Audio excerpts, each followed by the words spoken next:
can I consider myself any better than any other fan anywhere around the world? Absolutely not. And it's been part of what we've done is to try and make the community as inclusive as possible for people who will never get to London, who will never ever get to see Arsenal play at the Emirates Stadium or anywhere else.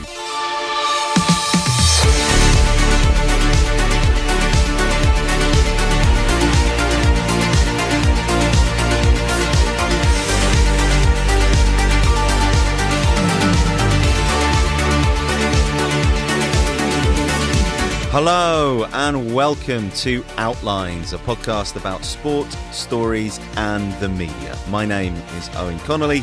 Hope you're well. Hello to you if you're here for the first time. Do make yourself comfortable. Hello again if you're a repeat listener.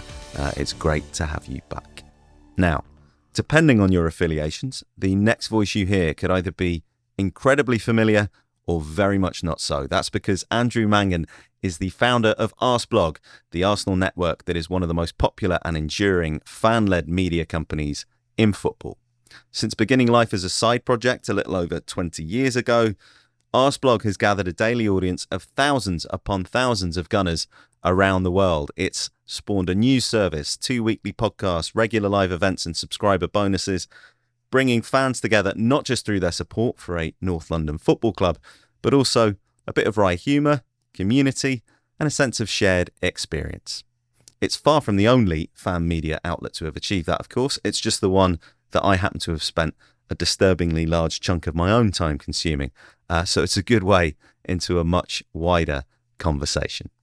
I spoke to Andrew not just about the Arseblog journey and its particular perspective and ad-free business model, but also the impact of fan media on football culture, the possibilities it's opened up for far deeper coverage, and the implications of all that for traditional media organisations. We discussed the importance of authenticity and consistency in the space and how the global reach of these outlets has helped change perceptions of fandom altogether. There's hopefully something here, even for non-Arsenal supporters. I've done my best with that, but, you know. Either way, if you've been enjoying the podcast so far, then I'd love it if you could take the time to subscribe, rate and review, share links and recommend it to your friends and rivals. The social media details are in the show notes, so do check those out too. But whoever you follow, this was a great chat. Here is Andrew Mangan.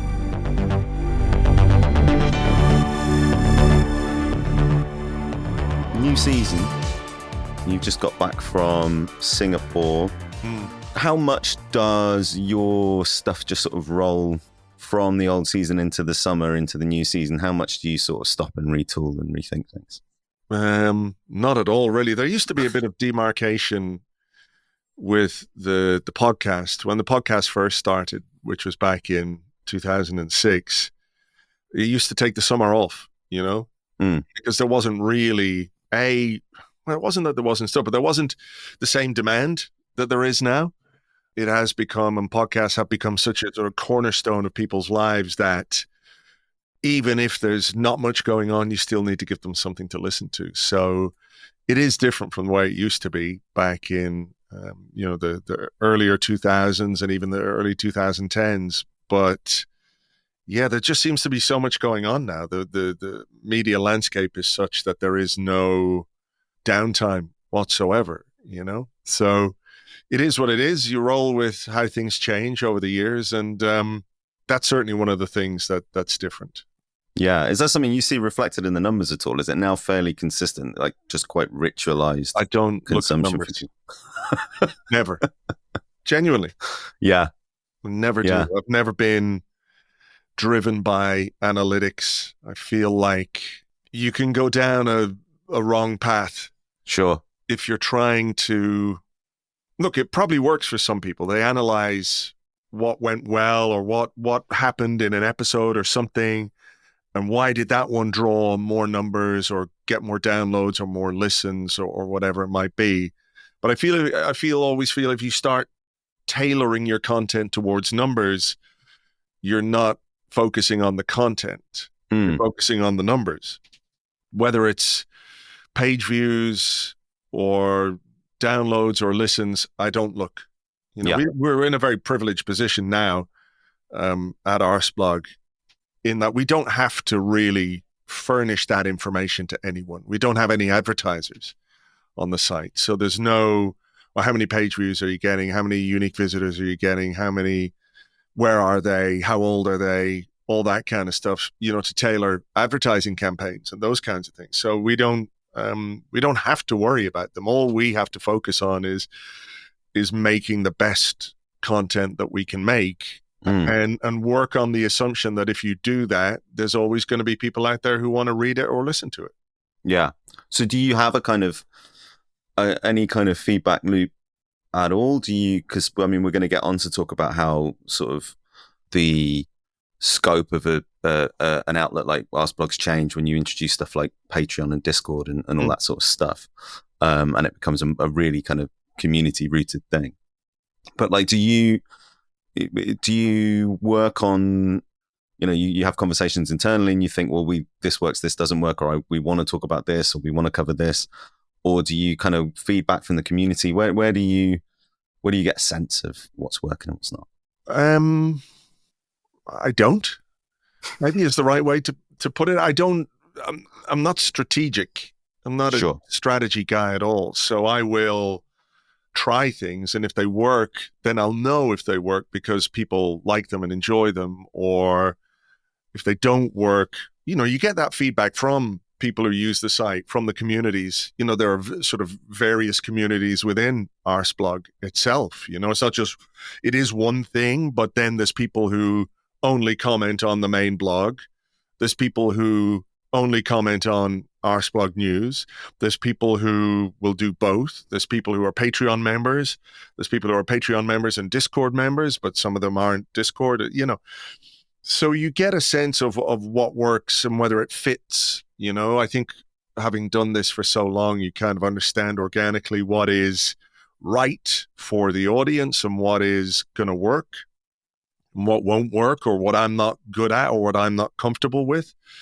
But as I said to you, I feel like it's very much gut instinct stuff, but if you are looking to, Arseblog is a business, but it's not really business orientated.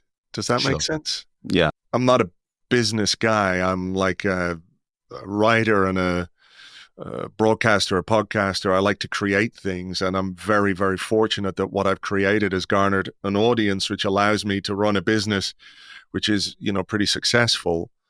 But the numbers and all of that stuff leaves me very, very cold. So I focus primarily on ensuring that what we do is the best possible quality for people.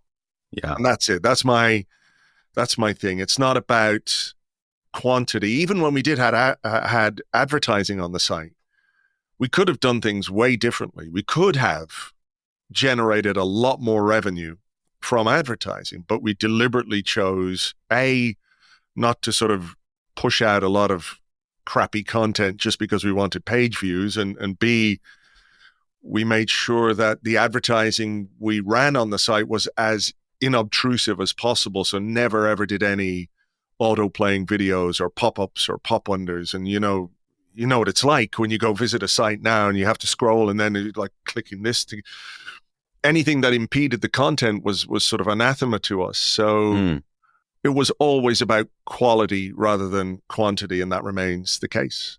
Yeah. So what's your view then that you take on the summer? Because there's a natural cadence, particularly when you're doing, as you do, sort of post-match stuff and pre-match stuff. There's a natural cadence through the season, and I know you've changed your publishing schedule a little in the last couple of years to kind of more closely align with, what competitions the club might be in or what have you. Sure. Do you just sort of follow the news cycle in the summer? Do you have things that you want to get through or get to when there isn't that framework in place for you? It's kind of reactive, isn't it? Because you're dependent on stories and information, and we're not necessarily what you would call I don't want to do anybody down, but we're not like a journalistic outlet in that we're not digging for stories. We sometimes get stories and we will happily publish those, but we're not sort of doing the meat and drink work that many of the journalists out there are doing. to varying degrees of quality and success, of course. But if there's nothing going on, the blog is a different thing on its own. The blog is its own thing. So there's always something on the blog every day. News is a different thing. If there is no news, we don't publish any news. It's as simple as that. Like someone asked me the other day, it was like earlier in the summer, and they said, is the app broken because the news hasn't updated in 3 days? I said, no, it's not broken. There just hasn't been anything worth writing about for 3 days. Yeah. So it's very much a case of going with the flow and seeing what happens and reporting, or sort of taking on board the reports that are out there and presenting those to our audience in the way that we do them. But we don't sit down and say, right, in June, we've got to write 500 news stories. Yeah. Because what are you going to write about? You end up creating nothing, drama out of nothing, and there's enough of that out there. Yeah, for sure. Anyway, so we don't want to contribute to that. What's you were really quite early, I think you would say, to blogging. You got to that, at a good inflection point to find the audience that you did find. And probably you could say quite similar to podcasting. It had been around, but the point that you started your podcast and then you added the one with James McNicholas a little later on was at a point where people were gravitating towards them, but not where everyone and their dog and, me had their own podcasts getting underway. Yeah. But what's your approach been to that? Has that been a similarly kind of experimental thing? You're interested in it sort of creatively? You think we could have a go at this, or something that you'd maybe seen in other parts of your interactions with the media? How did you gravitate towards stuff like that? Well, I mean, I think I've been really lucky. I will say that from the off. Like, it's not to sort of say I don't put the work in, but I think timing wise, I have been quite fortunate. I've told the story before, and I don't want to go into the whole Arseblog origin story again, but originally the site was set up as a way for me to practice web design back in 2002, because I had a small little web design, web hosting business with a friend of mine. And the idea of having a website that I could constantly update as a way of learning and developing web design skills was essentially, that's why it started. But I'm not very good at web designing, and I've always liked writing. So it was a case that at that time blogs were becoming a thing. Not too many sports blogs; they tended to be techie or lifestyle-y or that kind of stuff. So I think I was probably one of the first football blogs, if not the first football blog. So that's quite fortuitous, just a question of timing. And it became clear to me that my aptitude lay far more in writing than it did in design. So that's kind of how it started and how it developed. Similarly, when podcasts started becoming not a thing, because I think it took quite a number of years for podcasts to really, really, really become mainstream. For years, people would say, what's a blog? And for years, people would say, what's a podcast? Everyone knows what they are now, but it did take time. But I had a background in radio production. I knew how to do it, I knew how to edit audio. I knew how to set up a microphone. I knew how to talk into a microphone. So again, that was 2006. Yeah.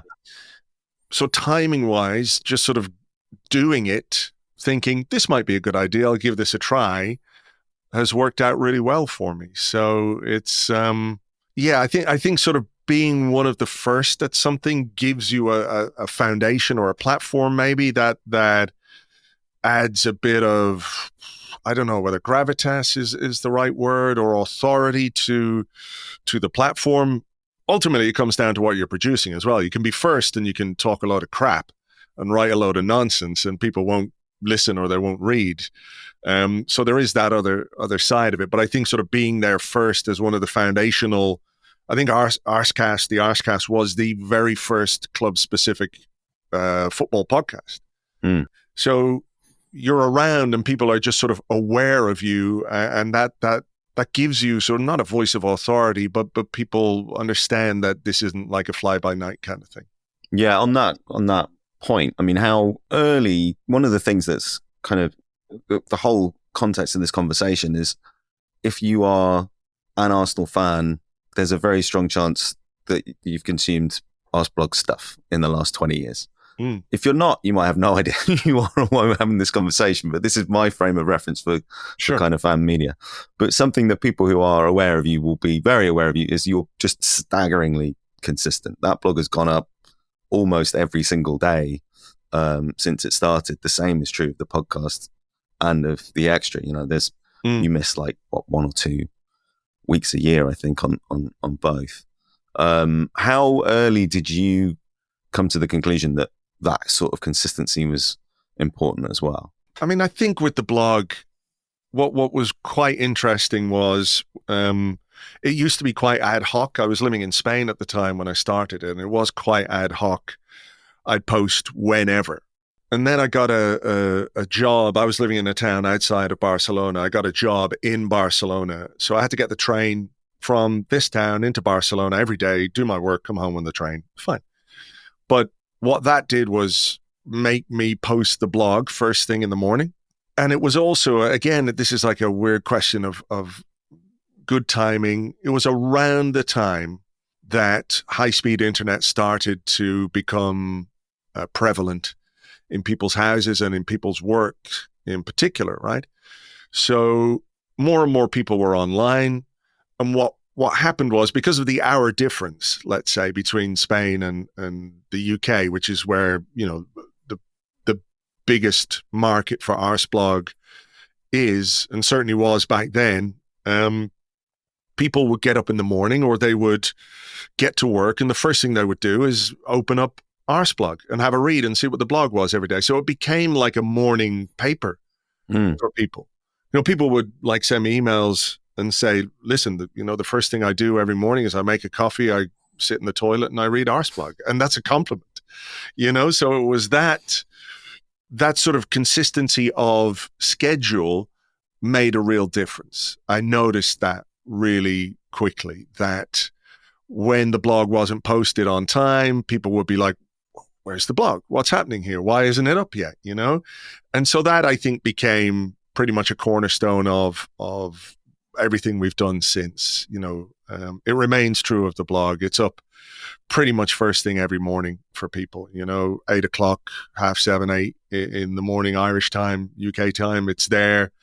And people have become used to that. And I think that's a really important thing. People used to email me a lot, you know, when blogs were really, really fashionable. There used to be a lot of Arsenal blogs, a lot of football blogs as well. And people would email me for advice and say, what advice would you give me if I want to set up my blog? And among the pieces of advice I would give would be consistent. Like, if you are giving people something at 9 o'clock every day of the week, make sure it's there every day of the week. If you're doing it even 3-4 days a week, make a consistent schedule so people understand, you know, when it is that content is going to be available to them, rather than sort of refreshing. People get frustrated, you know? So if you had your Arsenal blog and you were posting every Monday, Wednesday, Friday, and you were doing it at 10 o'clock, but sometimes it was 3, or sometimes it was 5, or sometimes it was 1, whatever it is, you're going to lose people. Yeah. Because they want it there at 10 o'clock. You know, if it's there at 10, but then, so that has been a really big thing, you know. It's a daily edition. And that means when I'm not around, if I'm not around, you know, I get other people to write the blog. I'm very fortunate. We've got some really good writers who understand Arseblog and understand the tone and understand what it is that we do and how we do it. So I'm very fortunate in that regard to have people who can fill in for me. But again, when they do it, it's that schedule. It works to that schedule. And that has been, you know, at the heart of everything we've done since 2002. Yeah. And it's interesting. It's, you know, there's the ritualized nature of being a fan anyway, when it comes to the things that you do before a game, the things that you do over the course of a week as a game's coming up or what have you. But also, like, as media environments got more competitive and there's more competition for your attention, like, it's harder to get into the shuffle, right? So being, I suppose, in that position early on means that whatever else is out there has to displace what you're doing in somebody's day, before they get to it. Yeah, there's a lot of choice out there now, and there's a lot of ways to consume content in a way that there wasn't, 20 years ago. 20 years ago, you could write something and people could read it, and that was more or less it. And then you had podcasts that came along and you could listen to it.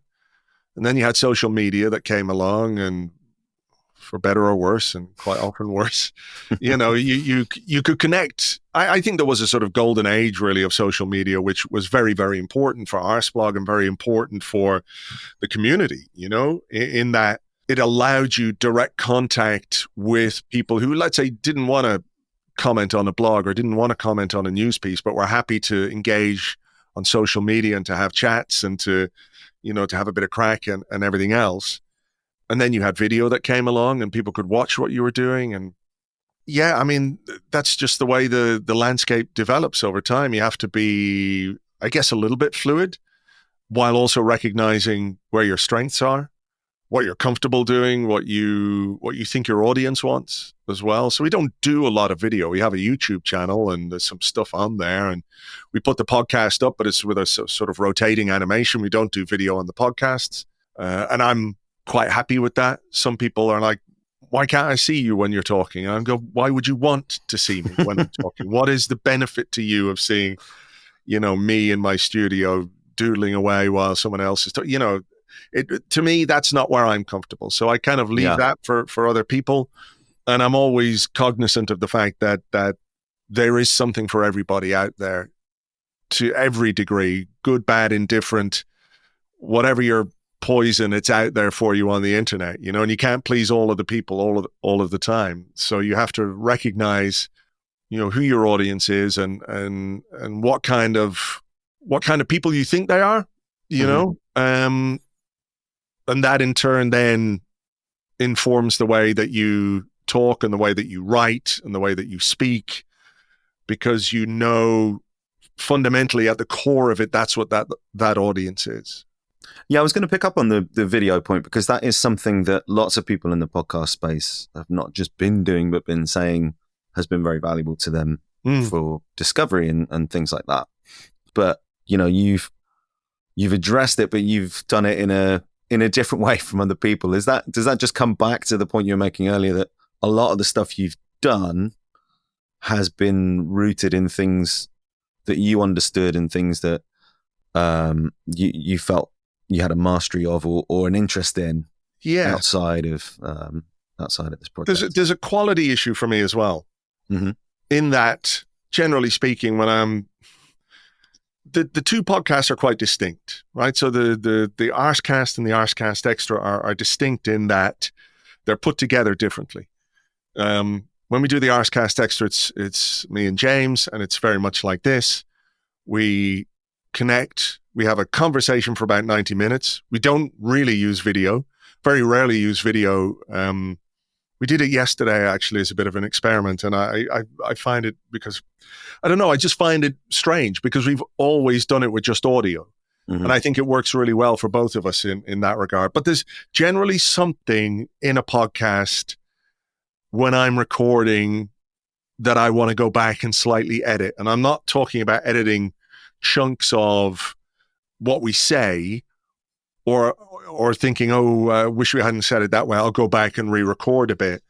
It's small things which for me have an impact on the sound quality. So it might be a cough, it might be a sniffle, it might be a little weird when you're talking, that I will make a note of and go back and edit, because I feel like that is going to ensure that the audio quality, the audio content I put out is the highest possible quality. Where I struggle with video in that sense then is, it's really easy to edit audio. It's not as easy to edit video in the same way. So I feel like the workflow, even though we have somebody who does our YouTube channel, the workflow would just be too big for me. Like, it's doable. I'm not saying it's impossible, but I feel like it's just not worth anybody's time. So it's really just about that. It is about making sure that what I put out is the best quality. And I don't know. I just don't know why anybody would want to watch me anyway, Honestly. I know people do it, and I know people have got very accustomed to it, but I never feel 100% comfortable with a camera on and recording on video. Yeah. It's not to say I'm sort of horrified by my own appearance or anything like that. I don't know. I'm not 100% comfortable with it.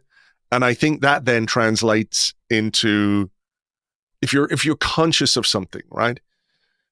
I think it has an impact on how you perform, if that's the right way of putting it. I'm not saying a podcast is a performance, right? But if you're slightly distracted by one thing, does it then have an impact on what you say, the questions you ask, ultimately what you put out? And for me, it would. And that's why I don't do it. Yeah. You have lent into really significantly in the last sort of 5 years or so is that community element. And where Arseblog is a business, it's basically a community business. It's Patreon, it's live events, it's things of that nature. Is that something that's happened organically, or has there been, you talked about wanting the experience to be as good as possible. Has there been a little bit more intention behind that particular shift?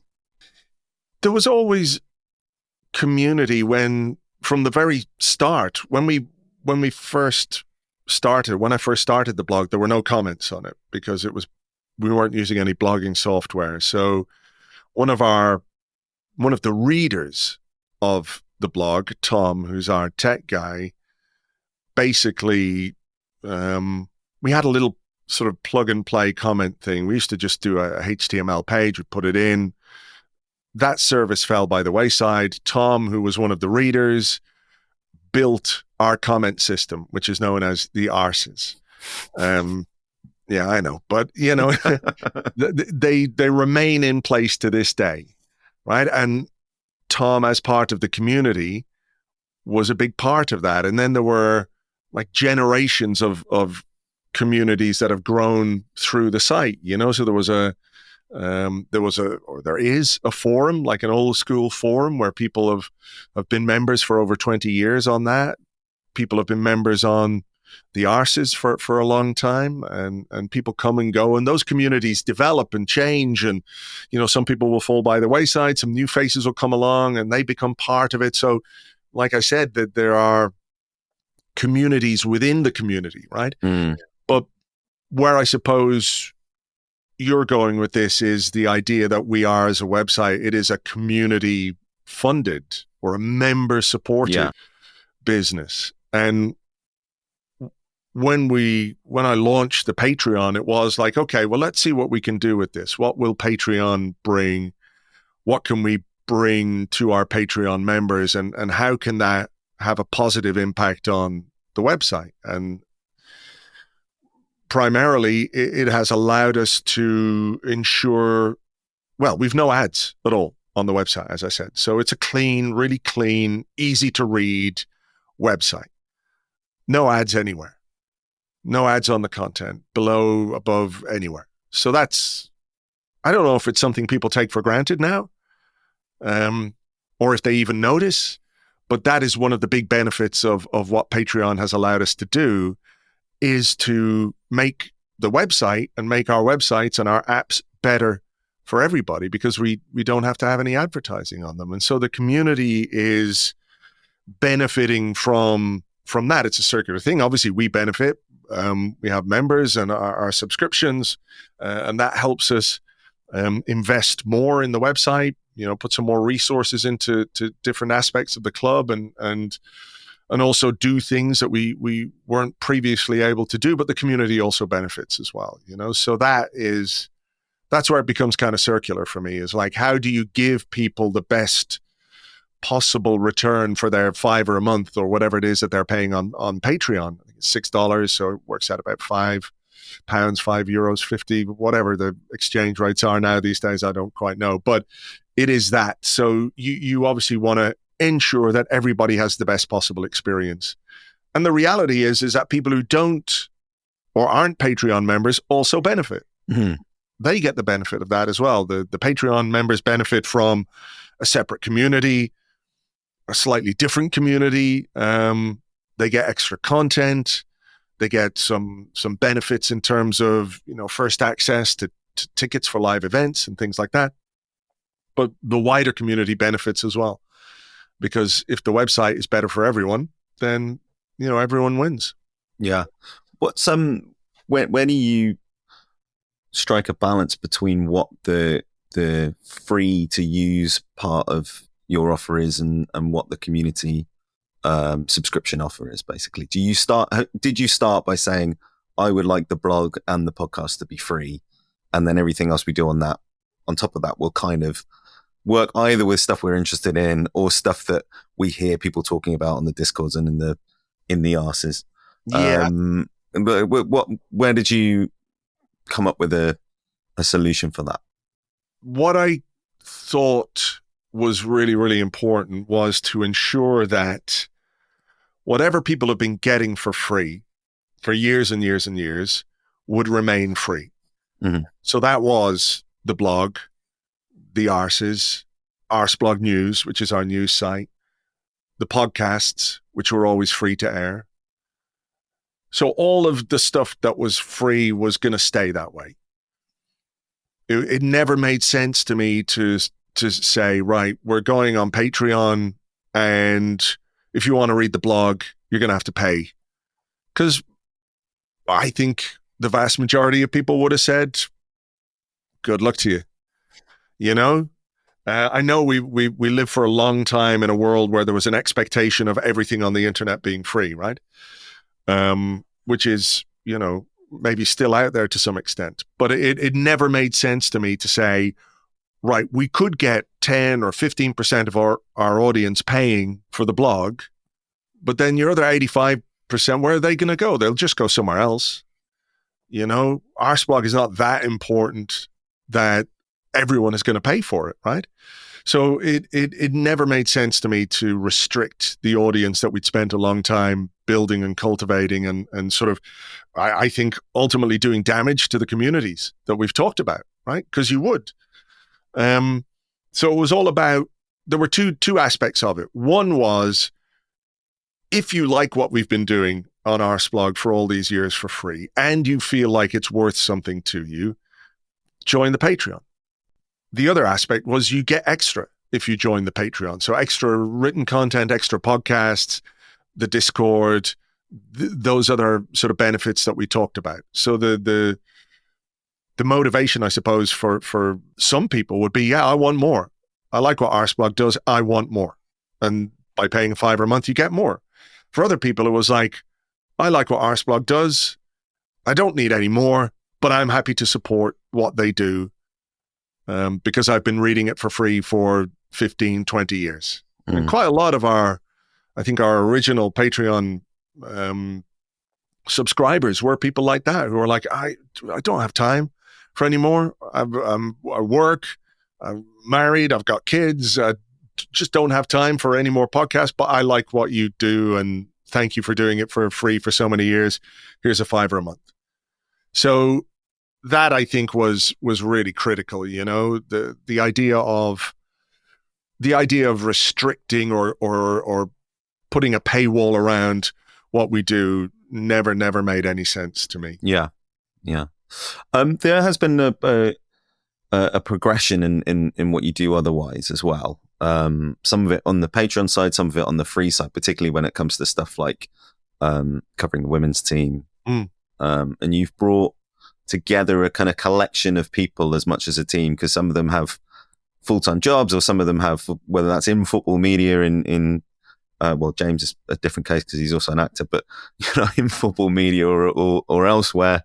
But what's your approach been, A, to the kind of things that people want to hear about, particularly when it comes to the women's side of the club, mm-hmm. and B, to the voices that you want to add and the things that they're able to contribute? Has that been a case of opportunity? You've kind of become aware of someone and struck up a relationship, and that's been something you've been able to add to the offer? Or is that been, I'd quite like someone to cover the women's team because it's something that Arsenal are quite front-footed about. And yeah, I mean, you know, you and Tim had obviously been Tim Stillman. This yeah. had obviously been following them around for a long time.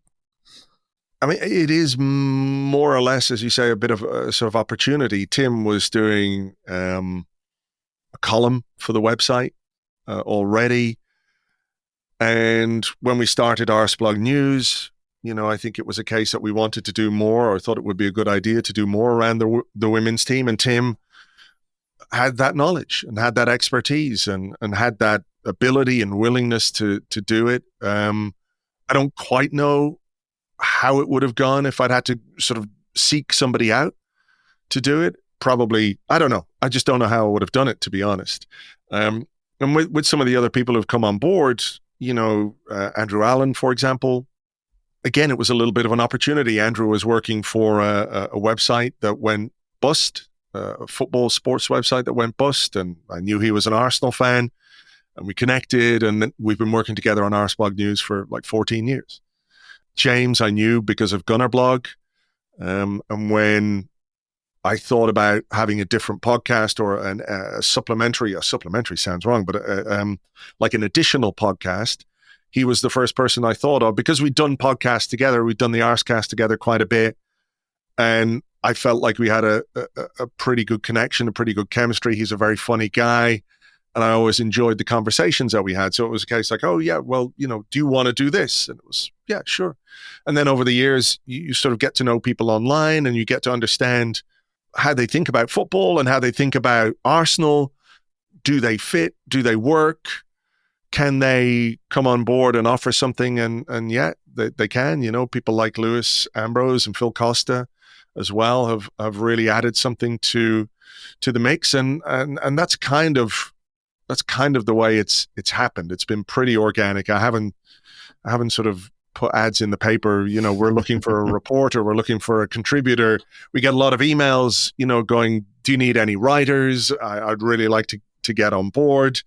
And you know, we kind of have to fend off a lot of those kinds of advances because there isn't really room at this moment in time unless we do something extra, something new, something we're not doing at this particular moment that somebody else has an expertise in. Then that could be an opportunity for somebody, but I don't quite know what that is at this moment in time in football. I don't know what else we can cover about the club. I don't know what we're not covering, you know? So yeah, it's been, again, I don't want to say fortuitous, but I think maybe it's a question of just being able to spot people who you think are talented. You read some of their stuff or you listen to them on something and you go, yeah, that guy could be a good fit or that girl could be a good fit. Yeah, that's just how it's happened. Yeah.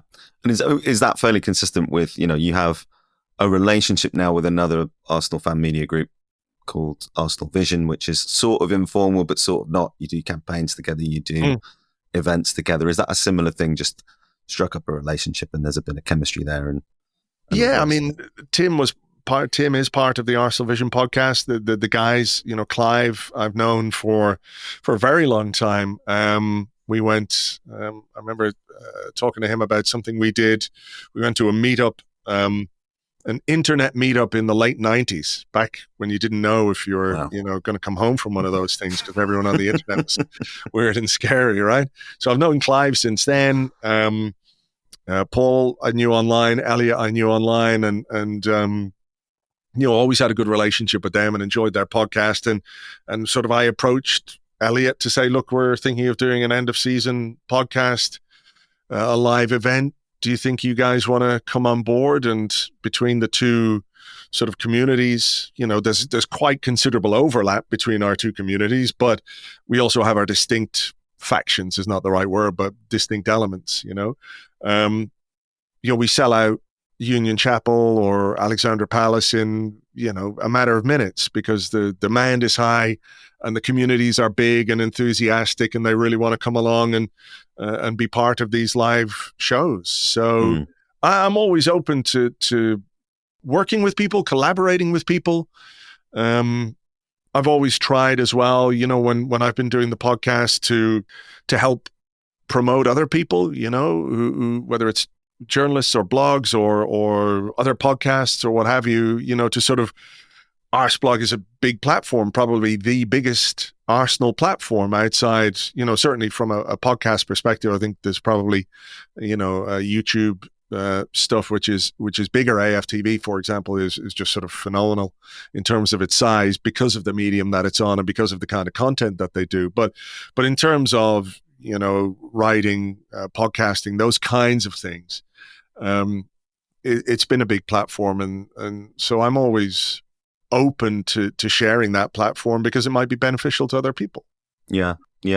How much do you look around at what other fan media businesses do? I mean, you talked about AFTV there, and I think people will understand there's a point of difference in terms of your approach and shall we say the tenor maybe of it. I don't know. I'm trying to be as generous to both of you as I can. It's different strokes. Yeah.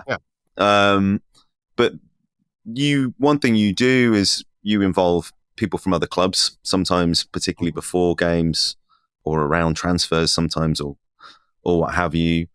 I mean, do you keep an eye on what some of those are up to, or try and get a sense of what works for some other clubs, or does it come back to your kind of ethos where it's, look, we have our community and we talk to them and we work from that basis? Yeah, I mean, I recognize, for example, AFTV, right? They do something on a completely different media platform than us. They live on YouTube.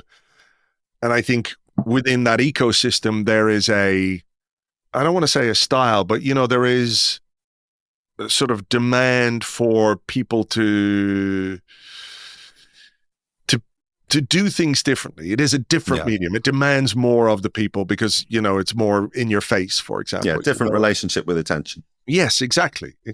And look, this is where I say to each their own. If that's the football media that you want to consume, do it. It's there. It's horses for courses, and there is one man's meat, et cetera, et cetera. But I don't think, and I guess Robbie would probably say the same. If he was talking about Arseblog, he'll understand what it is. He knows where it is and what it is we do. Is there anything he can take from Arseblog? Don't think so. Similarly, that there isn't really anything I would take from AFTV or any other YouTube channel, right? Unless I wanted to go into that ecosystem or operate more within that ecosystem. And I'm not saying this is what I want to do or will do, and I'm almost certain it's not going to be something I would do, but maybe if you were going to go in and do something on YouTube and you look at the big football media outlets, not just AFTV, that operate on YouTube, is there a way you could do it differently? I think there probably is. Is that what the YouTube audience wants? Not 100% sure on that. So is it worth your time doing it in a different way? And I don't want to say, and this is not specific to AFTV or any of the big football media outlets. I'm not saying everyone is a raging lunatic. There are some out there, right, who the algorithms, if you're angry, if you're getting clipped up, if you're getting shared around, it's good for you because it puts eyeballs on your channel and those kinds of things. There's people out there doing very, very good stuff and very considered content and everything else. It just isn't really what I would do. I think where I might look around sometimes is just see stylistically what are people doing. Are there ideas out there? I'm not saying you're just looking around and stealing people's ideas, but are there things that people are writing, or are there ways in which they're presenting their content, or are there ways, for example, in that they're maximizing their audience that you might look at and think, oh, that could be a good idea. Like we tried, for example, for a couple of days to provide a sort of a listen option on the website where I guess a sort of, for want of a better word, an AI voice would read the blog to people. Like it provides them with an audio offering, but I wasn't really comfortable with that. I wasn't comfortable with unless I was to do it myself, I don't think that technology can capture the tone of what I write and how I write. You know what I mean? So there's a sort of, it doesn't reflect as well on, or doesn't capture exactly, let's say, what you want to say, you know? Yeah. People who've read a long time will know that there's a lot of nonsense and in-jokes and sort of running themes that exist within the blog, right? That makes sense if you're reading it, you know, if you've read it for years, you go, oh yeah, there he goes again, or whatever. Yeah. But, you know, if some AI voice is talking about Phil Collins, you go, what's that about? So a long answer to your question is that, like, of course I look around, but I'm very comfortable doing what it is that I do. Yeah. I deleted a question about Phil Collins because I thought it would be of less value to this audience. But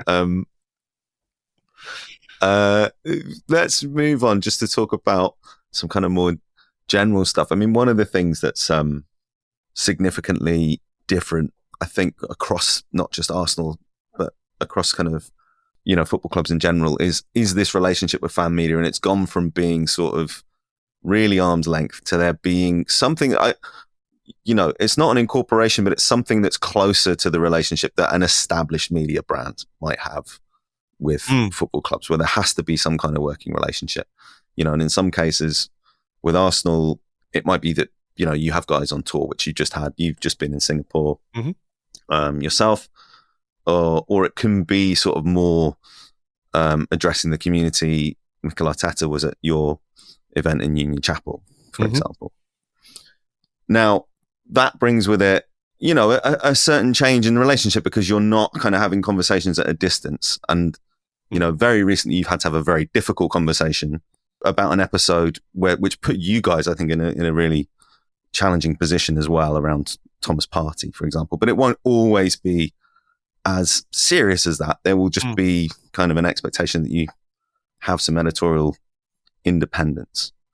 You know, how have you dealt with that development? Because it's not strictly a commercial thing. It's you know, it's just a kind of change in the waters, I guess, and a change in the way that a fan media organization is going to be viewed. Yeah. It's such an interesting one, you know, because you mention things like editorial independence, and those to me, that's very, very important. Like, there is benefit to me and to the audience if I have a relationship with, let's say, the Arsenal communications team, because information is good, right? And it's not a case that, you know, anyone at Arsenal has ever said to me, listen, this is what we want you to write. This is what this story is. This is what that is. It doesn't work that way. But you can have conversations with people, and you can talk to people about things that happen at the club or in football. And it gives you, let's say, a wider perspective on those things. Therefore, when you collect your own thoughts and you write about them, or you think, or you talk about them on the podcast, you've got more information. You also have to understand, why am I getting this information, or why is that? So listen, I'm old enough and wise enough, and have been around the block enough times to not be in any way, I would say, and again, this makes it sound like Arsenal would do this, compromise. That's not the way that they operate, you know. They don't sort of just randomly text you out of the blue and say, this is, you know, most of the time you hear something and you text them and you say, is there anything in this, or is there anything in that? I mean, I spoke to people and talked to people out there in Singapore, and they know who we are and we know who they are, and it's all very amicable. And, you know, I'm comfortable with the relationship that I have. Again, I'm not a journalist, you know. I'm sort of just a random guy with a blog with opinions. Whereas, for example, you know, James was out in Singapore, and quite a number of what you would call sort of regular media were out there. So it was in their interests to go to a meeting, or to go and you know, have a bit of time with people at the club, senior people at the club, because that's their job. But for me, it wasn't. I didn't need to do that, and I didn't need to go there. And that's also fine, you know? I think, there's always going to be people who think, people have a funny idea of how they think the media works, particularly around football, Like I said, there's this idea, there's a sort of nefarious mechanism behind the way Arsenal operate, or any football club operates. I think any football club in this day and age recognize that they're not just a football club. They're a business, they're a large organization. They have to protect themselves, not just in terrible things, but like generally speaking. But the idea that, for example, you get these, have a bad result and the next day there's a kit launch and people are, a new piece of merchandise and people will go, look, typical, we lost a game, and to take everyone's mind off it, they're launching a new set of Adidas retro merchandise. Yeah. You can't just sort of go 4:00 on a Sunday, we've lost, get a new whole kit out, so that there is this idea, I think, in some corners that the media are complicit in those kinds of things, whereas it's just not really the case, Yeah, very possible that people would have bought more merch if on the you back win. of a win. Yeah. But that again, does it come back to community? I mean, I've listened to you guys for years and read the blog longer than I care to remember. And the conversation that you had around that party episode, I think you spoke for a lot of people, who'd been frustrated at how it had been handled. And I don't want to go into it too much here because it's still a very complex thing to talk about publicly. But, does having that kind of sense of your communities, does that help you work through how you're going to address issues around the club, whether that's sporting or non-sporting ones? I think I trust in the community to understand that when I talk about something or say something, whether it's about football or whether it's about life or whether it's about anything, that it's my honestly held opinion. And that's kind of been where I've always said to people, going back to the advice people would say, what should I do if I start a blog? And my advice was always, be honest about what you think. Don't write what you think people want you to write, or don't write things which are going to garner attention but aren't your honest opinion, because ultimately that will come back to bite you. It'll come back to bite you. Over the course of 20 odd years of doing the website, have I been wrong about things? Absolutely. Of course. 100%. You get something wrong, or your opinion is, shifts over time, or you look back on things and you go, maybe I could have done that a bit differently. But at the time, you can stand over it and say, listen, that was just how I felt at that time. Yeah. That was what I thought about that. So it's not that I don't consider the community. Of course I do. You have to, but you don't let the community drive what it is that you think. Yeah. Does that make sense? Because, like I said, I think people, whether they agree with me or disagree with me, and people disagree with me a lot, I'm not sure they're necessarily part of the community per se, but not everybody who's part of the community agrees with everything I write. Yeah. That one story you're talking about there in particular, has been contentious. It has been very difficult. We have people who see one side of it. We have people who see, a completely different side of it.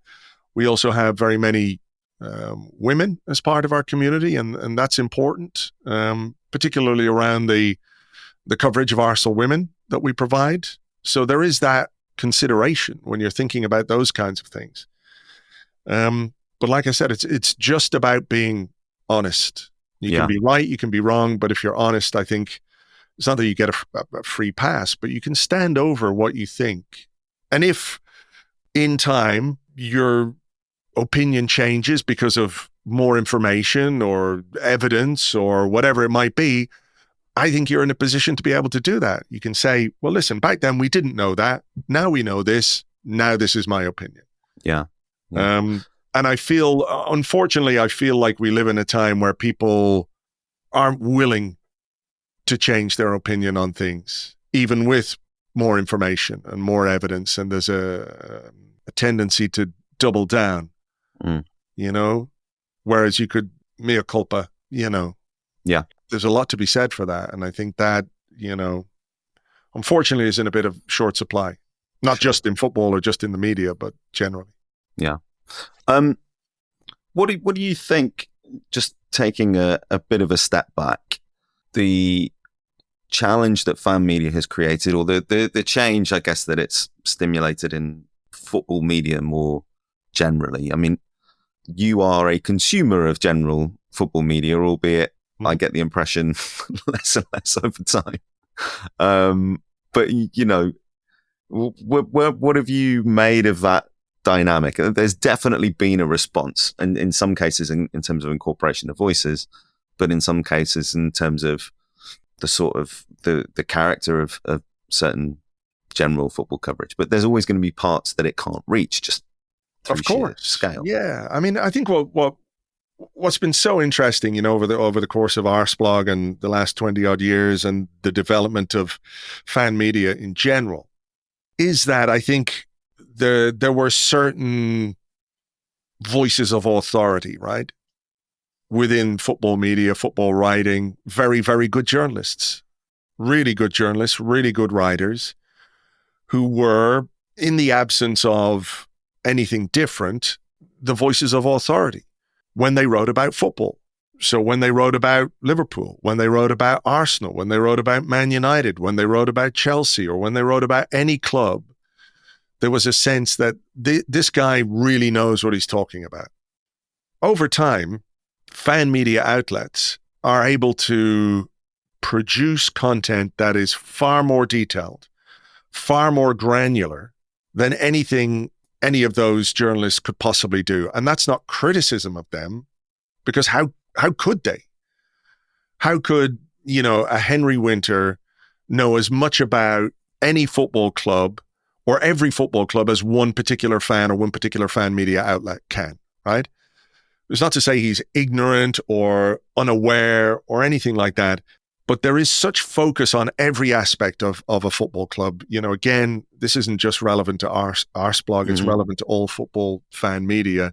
If you're covering the nuts and bolts, you're down in the basement of what your football club does, from top to bottom, you're covering it, then you probably have a much greater understanding and a greater knowledge of what has happened and will happen has happened at that football club than a guy who has to write about the England international team. He has to write about women's football. He has to write about all the teams. I'm not saying their knowledge is surface level, but it doesn't quite go as deep, So I think that the impact of that, for better or worse, is that some of the authority is taken away from those writers and those journalists, because people will say, well, you don't know, back in 2017, Matthew Flamini had a conversation with Mesut Ozil and blah, blah, blah, blah, blah, blah, blah. And people remember this mad stuff, and, it might not be relevant to anything. I think sometimes it goes a little bit too far.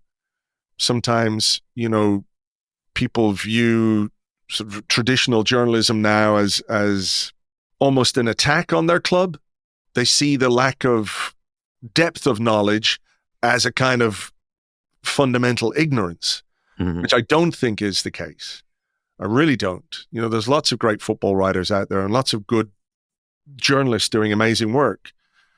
But the audience wants something different now these days. Your surface level guy who goes to the match at the weekend is happy to read the back pages, and that's as much football content as he wants. Nothing's changed. But if you want to get up in the morning and read about your football club and talk about your football club from morning to night, you can do that. And with that brings it's a very different dynamic, Yeah.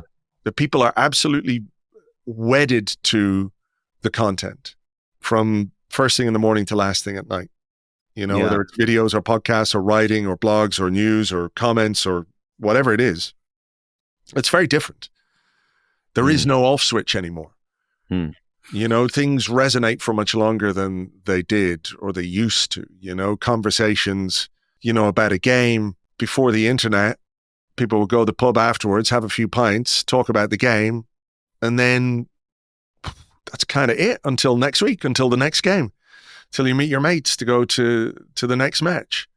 Whereas now everything resonates for a long, long time, and nobody forgets. Yeah. Nobody forgets any kind of mistake or any kind of, someone writes something and it's not quite right, they're torn a new one. I don't know. It's curious. It's just different. Yeah, I mean, what would you want to see from those more established, all those more general interest platforms in that context? Or is that not really something you think about or see as your place? It's not really my place. I mean, the newspaper industry that's a whole different conversation, isn't it? That is a different conversation. Again, I think once people are operating in good faith, then, that's kind of as much as you want from football media. I think sometimes I do feel, not necessarily with written work, because, I'm not going to read too much tabloidy stuff, and you read sort of in inverted commas, the broadsheets sometimes. I think where we've really seen it have an effect is on TV coverage, where social media, where algorithms and clipping up Roy Keane shouting at Jamie Carragher for 2 minutes is great values. It generates a lot of eyeballs. It generates a lot of clicks. It probably generates a lot of revenue. What value do we get out of that beyond like watching two drunk guys try and fight each other in a car park? Does it add to our level of football analysis? Does it add to our knowledge and understanding of the game? I'm not sure. Like, they do good stuff. There is good stuff on these channels, on these platforms, but I feel increasingly like the only thing we're seeing is the stuff that gets memed and, TikToked and Instagrammed and whatever way you want to put it, Yeah. It feels more like football is an entertainment medium than a sporting medium.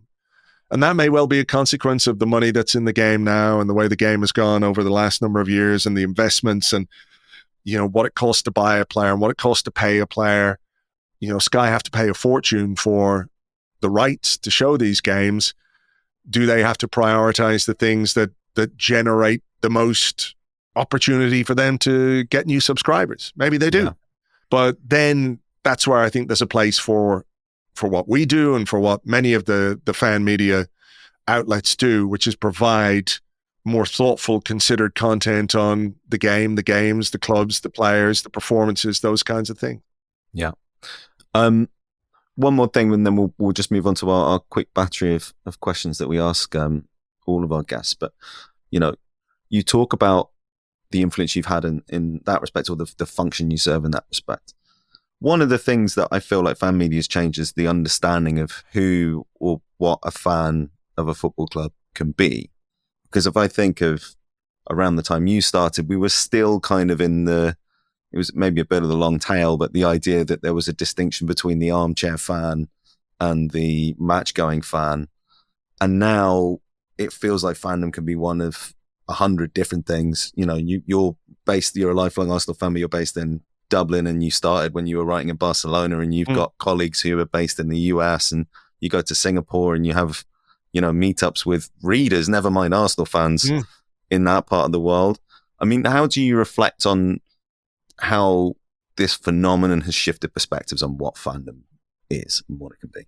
I think it's amazing, to be honest, because wherever you are in the world, if you're a fan of a football club, you want to connect with that club and you want to feel like you're part of it to some extent, right?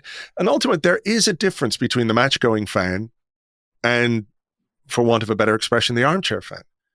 The vast majority of Arsenal fans or Man United fans or Liverpool fans are armchair fans.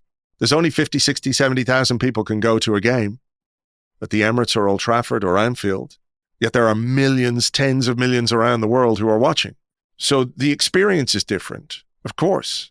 I think the perspective is different as well. If you're going to a game every week and you're paying your season ticket, your perspective is different simply because your experience is different, right? You can go to a game, and it's happened to me, I go to games, obviously.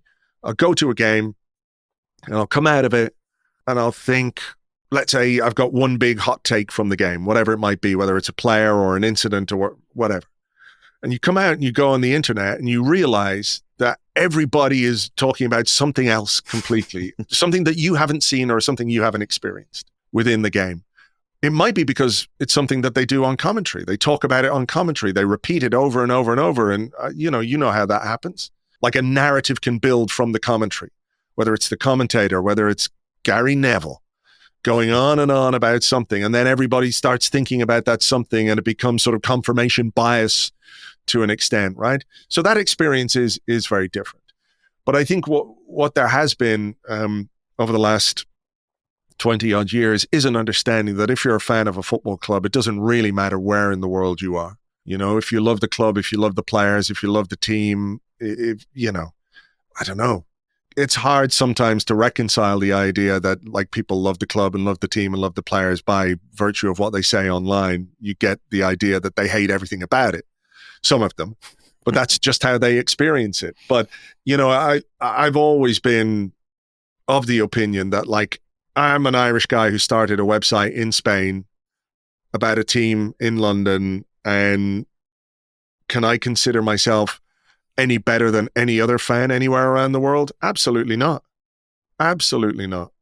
And it's been part of what we've done, you know, is to try and make it as inclusive as possible, make the community as inclusive as possible for people who will never get to London, who will never, ever get to see Arsenal play at the Emirates Stadium or anywhere else, to feel like they can be part of something, whether it's just on a match day or whether it's, you know, reading the player ratings or the match report or whatever it might be, or the blog the day after. Football is global now. There's no putting the genie back in the bottle, you know. Football clubs understand that now because of the way they operate, you know, the tours that they go on, whether it's Singapore, Hong Kong, the United States, Australia, China. You know, clubs are looking to maximize their fan bases worldwide for all the reasons that we understand. But part of that as well is making those fans feel like they're genuinely part of something. And I think that's, you know, that's really important. I think it can only be a good thing for me. Okay.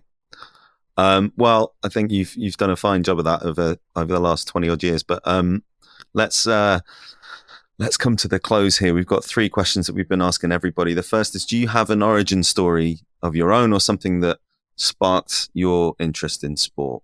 Just as a kid, I loved football. I loved playing football. I grew up in it's going to sound maybe a bit wanky, but I grew up in a castle. Okay. It was a hotel. My dad was the manager of the hotel, and it had a big gardens in the front, a big front lawn. And myself and my little brother, who's about 3 years younger than me, would play football on that every day. Every day we could get out there, we'd just play football. And I think that was ultimately what sparked my love of football, of the game, of playing it, of being fortunate enough for it to be my working life now, you know, which even when I started Arseblog was completely unthinkable. But I just think from a very early age, kicking a football around with my dad, with my brother, that was it. Yeah. Where did the Arsenal connection come from, incidentally? I guess you would have been in the just post-Brady. Well, no, this was, you know, I was born in Croydon. Okay, right. In 1971. And then we lived in this castle in Yorkshire, this hotel in Yorkshire, just outside Hull, actually, Humberside. But at that time, Arsenal had Liam Brady, Frank Stapleton, David O'Leary, John Devine, Pat Rice, Sammy Nelson, Pat Jennings, all these Irishmen. I didn't really know the difference between Ireland and Northern Ireland at that time. But, you know, my parents were Irish, like many people moved to the UK in the 50s and 60s. But we were always told, you're Irish. You know, there was no getting away from the Irish roots. So I think the Arsenal connection was simply that, as somebody, you know, as a kid who loved football, reading Roy of the Rovers, reading Shoot magazine, whatever it was, the team that had the most Irish players at that time was Arsenal. Yeah. In Ireland, it's Liverpool, Man United are basically 1 and 2 for pretty obvious reasons. You know, the Irish communities in both of those cities, some Irish players down the years, but Arsenal probably third. And that's what it was. There was lots of Irish players at Arsenal. I don't remember ever making a conscious choice like, I am going to support Arsenal. My brother ended up supporting Liverpool. I put it down to the fact he's basically a glory hunter because they were just winning everything back then. I've always been for the underdog a little bit, you know. And Arsenal I was just trying to match the timelines up because there was that run of Arsenal players from the Republic Fund that went kind of well into the late 80s, but kind of O'Leary and Quinn and stuff. But we're getting down a rabbit hole here, and we've already used up a lot of everybody's time. What's your favourite piece of sports storytelling? My favourite piece of sports storytelling? That is a great question. There's a book called, a book by Joe McGuinness called The Miracle of Castel di Sangro. It's about this Italian football club, and this guy's an American writer, an American journalist who happens to be there, and he writes this book about this football club, and it's a crazy story. Italian football, match fixing, possible connections to, you know, some Italian people who, you know, you do what they say, and coupled with this sort of incredible enthusiasm, but also naivety from the writer, makes it just a really, really compelling piece of literature. So I'd really recommend that to everybody. Okay. And finally, what's a sports story you'd like to tell or you'd like to see somebody else tell? I'd like to tell the story of how Arsenal won the league again after 20 years. Honestly, it's sort of there in black and white for 20 odd years. You know, on the blog, we've come close. We've had some good times, some bad times, some really bad times.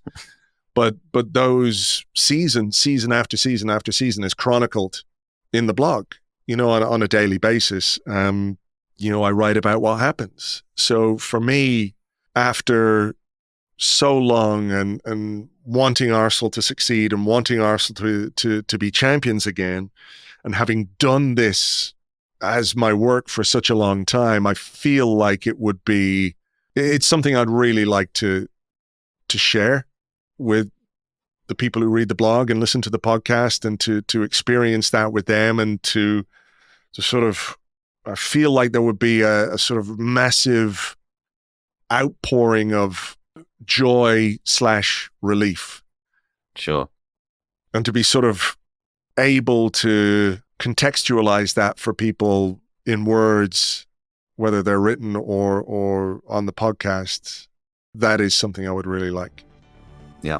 Well, I would appreciate that. I think there will be listeners who maybe wouldn't, but can't please everyone.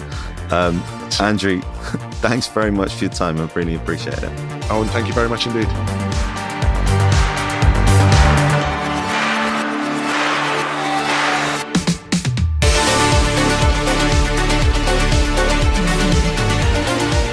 Outlines is an original production from 2640.